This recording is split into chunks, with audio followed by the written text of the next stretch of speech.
Hello, hello, and happy Tuesday to you. For joining me on the replay, happy replay day to you as well. As you know, we're here live and excited to welcome you to today's live level up conversation.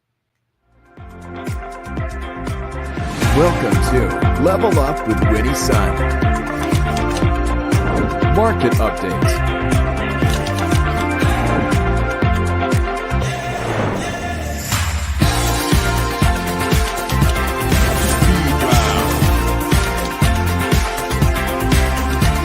Award-winning financial pro. Get ready. I present to you Level Up with Winnie Sun. Hello, friends. I'm Winnie Sun, your host, Forbes contributor, CNBC Council member, and award-winning financial pro, here to keep you on top of relevant, trending business news. But as you know, what makes today so special and every part of our show special is that you're part of today's discussion. And so we're going to be sharing audience feedback during our community moment. So thanks so much for joining us today. Before we dive in, I just want to say a quick hello. I see CrossX Spider joining us from YouTube Live, Joshua. So many of you joining us from different parts. Definitely don't be shy. Let me know where you're joining us from today. Now, today's show is special. Of course, they all are special, but we have a special guest because he's the CEO of the largest online community for RV renters and owners. This has got to pique your interest a little bit because we know that the pandemic has invited many of us to sort of rethink what travel means and exploring new options. How can we travel safe? Go to more places, of course, not only more safe, but less stressful, right? This is a very, very popular segment of travel, and I'm excited to welcome him to the show today. But before we get to Jon, let's update you on today's market. Here's how the market closed today. I wish it was better news, but unfortunately it isn't. The Dow closed down 192 points, the Nasdaq down 107, and the S&P 500 down 35 as well. Now, the Dow continued to fall as Wall Street is really paying attention to what earnings are going to look like here sooner rather than later. The U.S. stock market declined pretty sharply in the final hour of trading today as we continue to really pay attention to key inflation data that we're expecting in the coming days. Another area that actually outperformed today was actually the travel industry. Airline stocks rallied and improved today. This included companies such as American Airlines, Delta, Southwest Airlines, United as well. And in addition, a lot of the cruising companies did well today as well. Norwegian, Carnival, Boeing even. All these companies actually saw their prices go higher today as well. But I think we can all agree that travel is not what it used to be. There are certainly a lot of challenges. In fact, Heathrow Airport today announced that it's asking airlines to stop selling any more tickets going through Heathrow.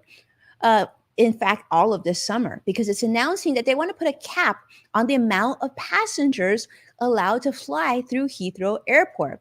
This London-based airport saying that they want to limit to 100,000 passengers per day until September 11th, as they continue to struggle with high demand and certainly a lack of client experience and passenger experience. They're saying that people just don't like flying at their airport because there's just way too many people. And a lot of the airlines who fly through there have just been selling way too many tickets. Well, we might have a solution for you today. Let me just say that I have received an email just the last few weeks referencing Jon, who I notice is the CEO of RVshare. Jon, how are you today?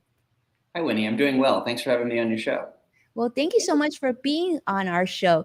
I did receive the email referencing your introduction. I jumped at the opportunity. I said I would absolutely love to have Jon on our show. Let's talk about this. I'm going to start with your bio, Jon, if you don't mind.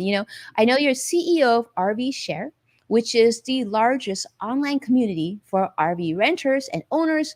And you definitely service a diverse selection of vehicles for us to rent across the United States, ranging from luxury motorhomes to cozy camper vans. Since you joined the company in 2018, good timing, Jon, on that, RVshare has grown 10x. And the company lists over 100,000 RVs and has booked more than 3 million days through the platform. Wow, that's a lot of days.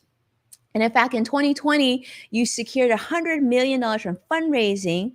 So that's exciting. And then we know that prior to that, John, from 2004 to 2017, worked for Austin based HomeAway, which is also a leading marketplace for vacation rentals. I'm guessing that's sort of the pre Airbnb stage.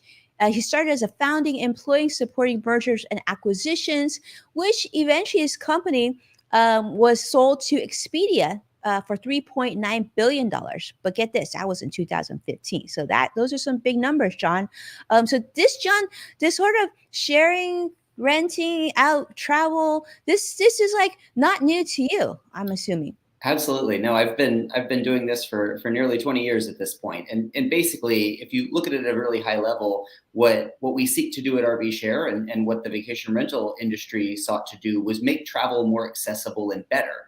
If you go back 30 years when people were looking to travel, your option was to go in a hotel or to camp and sleep on the ground or something like that.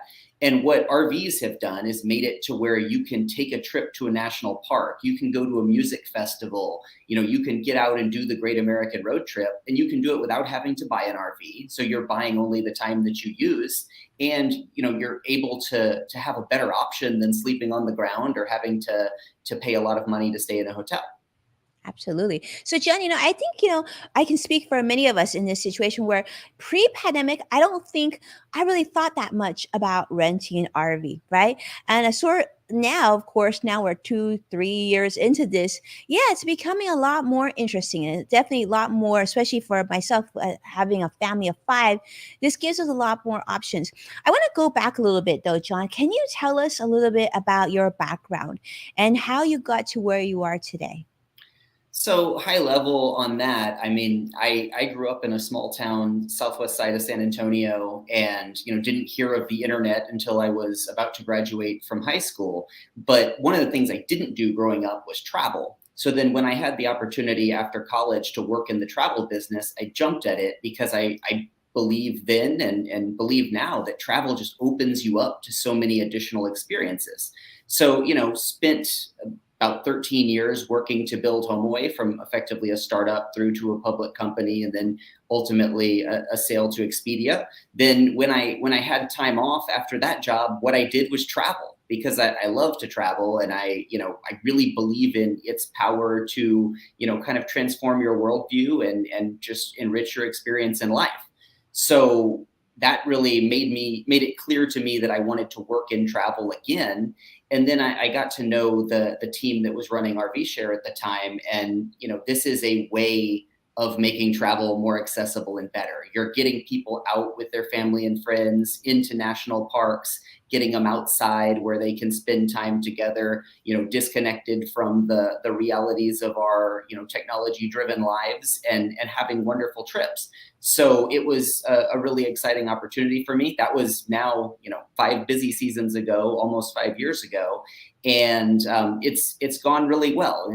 As you mentioned, the business has scaled quite significantly. We've booked millions of days at this point. We have over 100,000 RVs on the platform, and we're kind of just getting started. The pandemic was a kind of thing that really catapulted us forward. And as you mentioned, RVing was kind of a niche part of travel. And it really wasn't coming out of the pandemic. People wanted more control over their surroundings. People wanted the freedom to go wherever they wanted. And those things resonated really well with RV travel. So we've seen RV travel grow as a category. And then, we've taken a number of steps as a business and as a website to make renting an RV as easy as possible. So, if you're uncomfortable with driving an RV because it's bigger than your regular car, we have a test drive if you book through RVshare. We've put in things like 24/7 customer support, roadside assistance, and protection products that, limit a lot of the risks that people have and the concerns that they have around renting an RV. So we've spent a lot of time and effort really helping bring this category to the mainstream of travel. And what we found is that people love it. We have, 95% of our reviews are 5-star, and people come back year after year to rent an RV because they get a new one every time they show up. How fun. Okay, John, I got to ask you this. You're a CEO of a major company, and obviously this is a business that you know very, very well. Explain, if you will, your business. I think that would be helpful for us to understand. Sure. So RVshare works very similarly to a Vrbo or an Airbnb, where basically we take people who own RVs and want to turn them into a second source of income. Some of those are individuals who just own one RV. Some of them are people who are trying to effectively make a business renting out RVs, so they own several of them. And we connect them with people, typically groups and families, who are looking to go on an RV trip. So you come on the website, you look for an RV that kind of meets your needs. If you're, a group of 4, you might want, something that accommodates 4 or 5 people. So you have the right amount of beds and that type of thing. You decide if you want one that's drivable or towable, and you can make all those selections right on the website. But it basically at its core is a matchmaking website, very similar to other sharing economy websites that you may have heard of, like a Turo, an Uber, or any of those types. No, very good. That's a thing that you mentioned, John, early on that I want to come back to. I think a lot of people sometimes say, well, I don't know if I can actually drive an RV, right? Don't you need a special license? That must be something that you hear quite a bit. We do hear it quite a bit. And the answer to the question is you don't need a special license. And, when you rent through RVshare, we connect you with an owner who, does this usually frequently. And they complete a kind of codified list of things that they walk you through to get you comfortable with the RV, hooking it up, cleaning it, driving it, all those types of things. And the last thing that they do before they leave is they walk through a test drive with you, and they'll ride with you as you drive around in the RV. And that way you can kind of make sure you're comfortable with driving an RV, which is typically bigger than most people's cars. I would say we also recommend that when you're renting for the first time, you start with what's called a Class C or a Class B, which is a camper van or something that's kind of similar to driving a U-Haul truck. I have no specialized driving experience or anything else, and I'm able to drive them quite easily from the first time I started renting them. Oh, that's great. And it's great, right? Because you don't have to worry about hotels. You don't have to worry about getting in the plane. And we just talked about having difficulties going through the airport. So this kind of gives you a lot of options, John. I love this. So now I know that there was a survey that your company announced recently, which asking kids about what they want out of family vacation. I want to start with this because I thought I want to hear the rest of this, but what they want out of family vacations. So if you could share some of the standouts that you found when it comes to family travel. The biggest standout we saw in the survey when we surveyed kids is that they want to control where they go on their trip. Over 70% of kids in the 13 to 15-year-old age demographic say they want to select where they go on their family trip. So they definitely want more of a voice in where they're going to go. They don't want to just be along for the ride. And I think that was the stat that popped out to me most. The other things that I think were less surprising, but pretty important to remember as a parent booking vacations is, kids want to spend time together. That's the thing. They're less, excited about specific activities as they are about spending time, with their parents, with their siblings, and, together. I would agree with that. I think, going through this pandemic, we've done more family time than ever. And I think not even if you don't have kids, I know not everybody has kids, but just spending time with each other. I think we've really recognized just how valuable, important that is to our lives. This pandemic has, if there's any silver linings, that's been the importance of connecting in person, right? So I love that. All right, John, let's talk about this. We've seen RV travel certainly evolve since the pandemic. We mentioned before that was sort of niche. Not everybody was someone who wanted to travel with RV, but now we're seeing multiple RVs on the road. We're seeing a lot of travel influencers on YouTube's renting RVs and whatnot. When you think about that, right? What factors do you think really contribute to RVshare's rise in bookings this year? The biggest factor that was kind of the pandemic catapult, if you will, was the fact that people couldn't or felt like they couldn't go get on airplanes, go stay in hotels, those types of things. So RVing became an accessible option for people who probably hadn't even considered it or knew that it was an option before.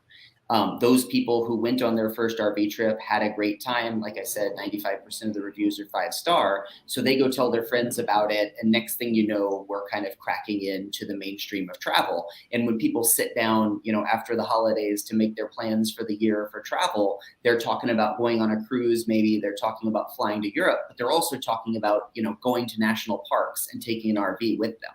And that's the thing that I think changed as part of the pandemic.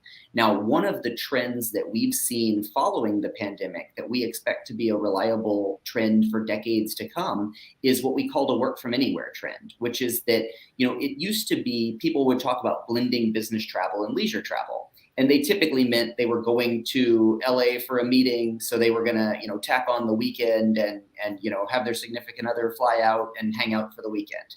Well, now many jobs, not all, but many are able to be done remotely. And when you have remote work as a capability, the remote work can be done from pretty much anywhere. So what that does is it expands the length of the travel season. Shoulder seasons get a bit more accessible. Types of trips that you might not have considered before because of their length or complexity, like an RV trip where you're going to several different national parks, is now more of an option than it was when you were, kind of restricted to your vacation time and school calendars. So I think the work from anywhere movement is the kind of trend in the travel industry. RVs for sure, but just broadly in the travel industry that I'm most excited about, because it's going to be the thing that gets more people traveling for a long time. And the thing about travel, in my experience, and when you look at the data on it too, is that once you start to travel, you don't stop. It's an amazing experience and you want to get out there and do it over and over again. It really is. I love that, Jon. That is my absolute favorite hobby. And I know when I talk to many people, that is the thing they all want to do. And I always say there's two things you don't regret. You definitely don't regret the children that you have, and you definitely don't usually regret the vacations that you take. So I love that. Let's talk about this a little bit. You talked about, working from home, but better yet, working from the road and working from vacation. I just saw recently, Starlink is really pushing their sort of like remote Wi-Fi capability. So you talked about national parks, and let's be honest, some national parks don't have the best internet, right? Signal. So maybe as we see internet get expand capability and be stronger, that's probably going to make RV travel even more attractive to be able to basically take your office on the go. I think absolutely. Something that's interesting about that is when we would run surveys years ago, pre-pandemic, we would ask if people wanted Wi-Fi on their RV trip. And the answer was absolutely not. The goal was to get off the grid. Post-pandemic, that has entirely changed. And now it is pretty much required for a campground to have good Wi-Fi, what we would call Zoom quality Wi-Fi. Our friends at KOA, Campgrounds of America, Jellystone, Hip Camp, all of those guys are working to make internet more accessible at the campgrounds that they operate. I'd say Starlink is potentially a big part of that. We recently announced a partnership with Starlink, and our early read on that is that the quality of the internet is incredible. So you actually can be pretty much anywhere and do Zoom calls and work as you would from an office. And I think that's incredibly empowering when you can choose your place where you work. So Jon, do you think that I'm going to be able to live stream our show from one of your RVs? Are you telling me that? Because I feel like that actually makes me quite excited. That means I could take my show on the road. I think you could. I think we're probably already at a point where you could. I think that, I'm very bullish on the technology that underpins all of this and the commitment of the campground industry to making Wi-Fi a priority such that people can really travel wherever they want to be and work from wherever they are. I love that. Well, I see Brian Schumann joining us from LinkedIn Live. I see Vicky Garvey from Facebook Live, Sadiq, YouTube. Thank you. Wow, so many of you today. Thank you so much for being here with us. It is such a treat. I'm sure you're enjoying this conversation too. Jon, I want to deepen a little bit more. So I get the RV sharing business, such a smart way to utilize. And I think it's a really eco-friendly way. I mean, these are large vehicles, and most of us aren't in an RV 24/7. Why not share this with other people? Let's talk about this. So with this boom in RV rentals or RV ownership and traveling this way, have you found there to be an issue at campgrounds that we're seeing like at Heathrow Airport, where literally it's like you can't get a reservation, it's booked up through the gills? What are the things that you've been hearing? It really depends on where you're going. If you have one campground in mind that has, 20 spaces, you got to book it out way ahead of time. I mean, that's the only way you're going to get it. But I always like to use the example of, if you're going to somewhere like the Grand Canyon and you can't stay in the park, there are amazing campgrounds all around the Grand Canyon where you can stay. There's, all sorts of campgrounds. The other thing that is true in almost all national parks is that you're able to boondock in a number of locations. Boondocking is when you basically don't plug in and you just use the generator on the RV and the tanks on the RV. So you can stay in the national park, just not in one of the designated campgrounds.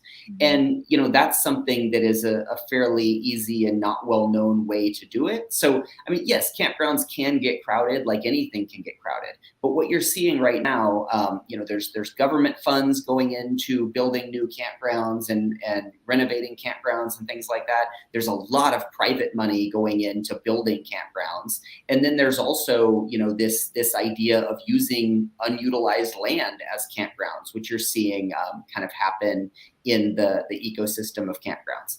And I think all of those things will help make it to where it's better, than it was in terms of finding a campground, because, supply will catch up with demand. But sure, if you're going 4th of July weekend and you have one campground in mind that you want to stay, you need to book it early. Absolutely. But I would say that an individual campground shouldn't screw up your trip. It's kind of the equivalent of saying, you have a bachelor party planned in New Orleans, but one hotel is booked, so you're not going to go. It's kind of silly. You would still do the trip. You just might change it around a little bit. Good. And there's 100,000 vehicles we can choose from, right? Jon, okay, great. So, one thing that we can't get away from talking about is the topic of gas. And, one thing that I thought was really interesting from your website is it actually said, and I don't know, tell me if I read this wrong, but like the larger the motorhome, the less expensive it is to run. So talk about gas for a moment, of course, and I want to talk about giving away $500,000 in gas rebates, because we got to talk about that too. Sure. So the fuel economy depends on the RV. It depends if it's diesel, if it's gas. There's a lot of things that go into that. And that's something where if it's an important consideration for you and you're looking to book, oftentimes it's in the description of the RV that you'll find on the website. If not, it's something you can ask the owner. But what I would say broadly about, I hope gas prices go down, kind of like everyone in the US. And, RVs can use a lot of gas. But one of the things that we've seen from the data is that the idea that RVs are costing meaningfully more because of the price increase in gas is just not really supported by the data. The average length of an RV trip is a little over 300 miles. And the average RV gets about 15 miles per gallon. So on average, the increase that we're seeing year on year in fuel prices is about $35. Nobody wants to pay an extra $35, obviously, but it is still meaningfully cheaper than other options like a flight or, something like that. Flying somewhere else, staying in a hotel, going on a cruise, something like that, are all meaningfully more expensive than taking an RV trip.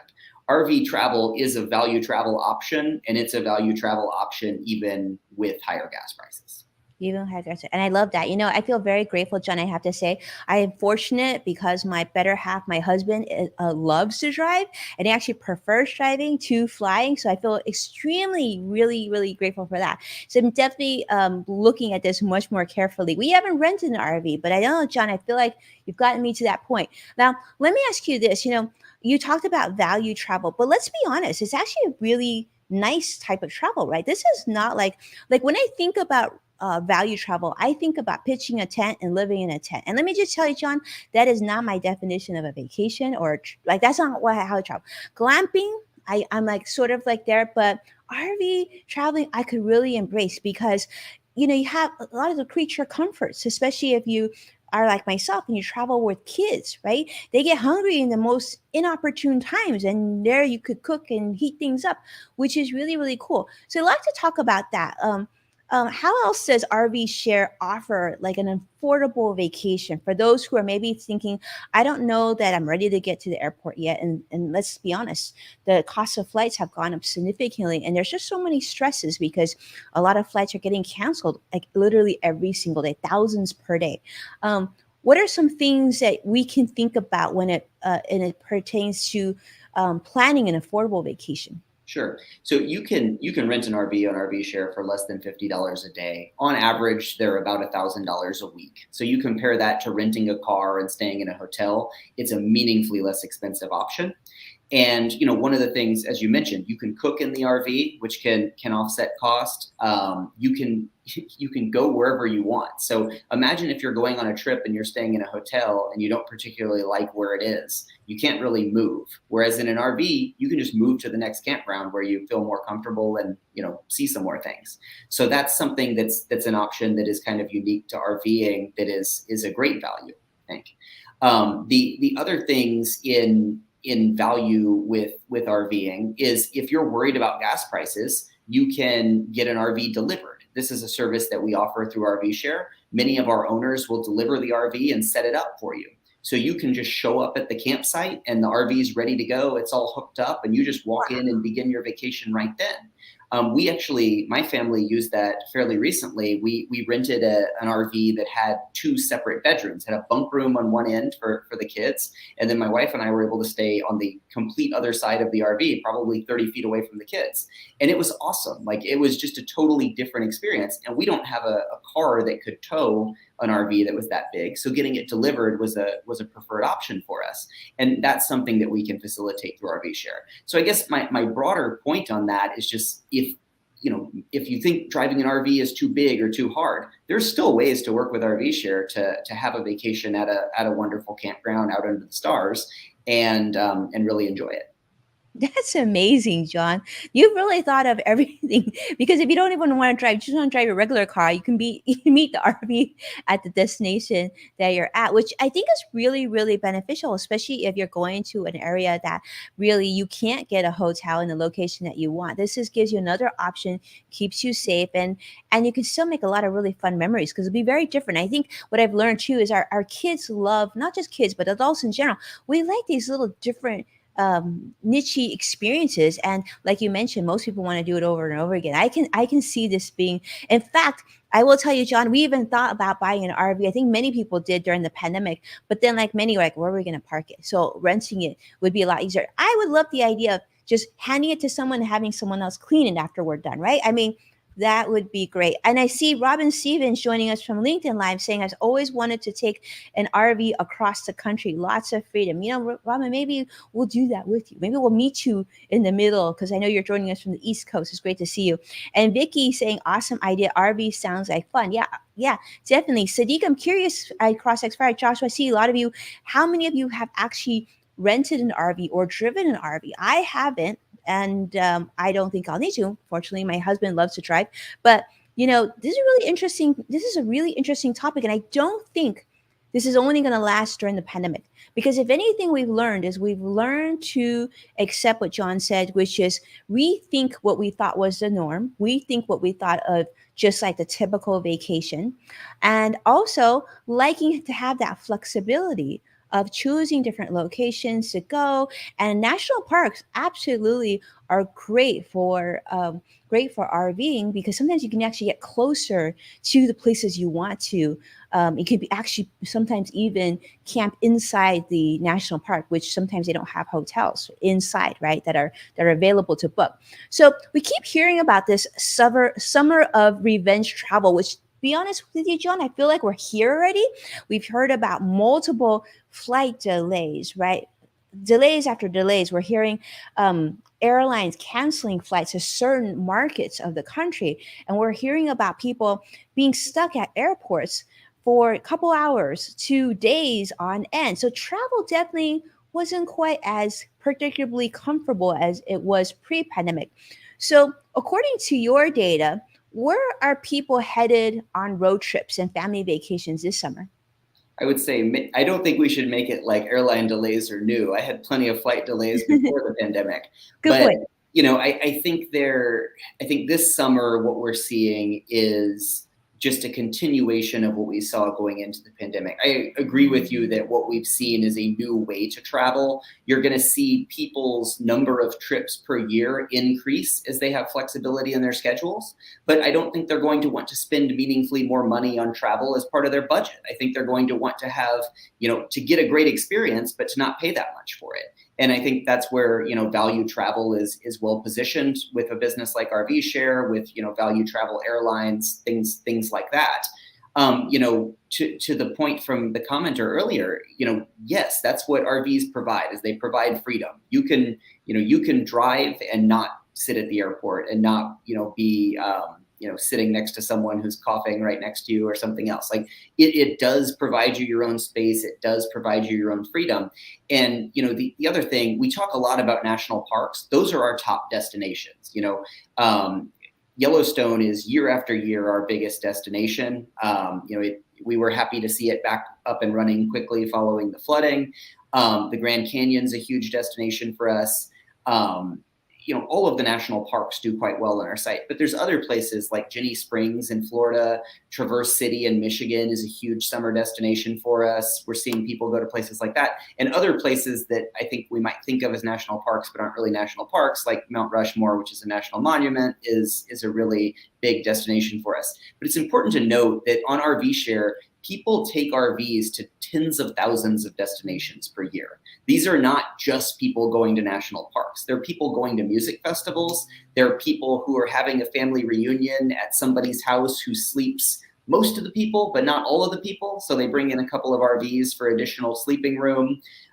There's all sorts of wonderful uses of RVs, and they're a really adaptable form of travel. And that's what we've seen people use them as, kind of before the pandemic, and then really accelerating as we've now kind of moved into this pandemic phase.